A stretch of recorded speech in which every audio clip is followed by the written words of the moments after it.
The little girl showed the gorilla her drawings and also gave him several boxes of crayons. The gorilla picked up the crayons and started drawing. Since then, he created a new piece every day.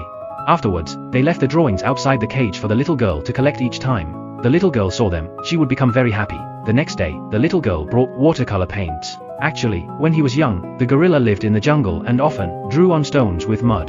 That was the happiest period of his life, but ever since he was locked up in the circus, that happiness disappeared completely. When he saw the watercolors, the gorilla took them excitedly and started painting right away. When the manager of the circus found out, he was very pleased and immediately turned this into a circus attraction.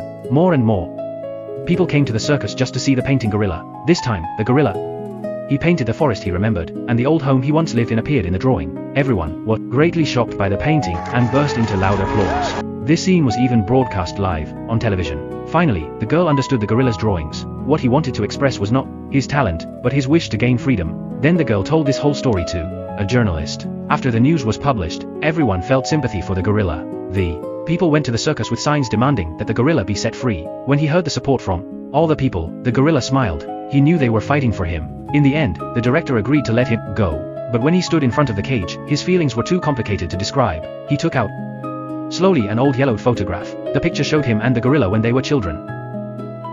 Looking at those familiar smiles, he remembered the old days. Over all those years, the gorilla had always thought of the gorilla as family, but locked him up for personal gain.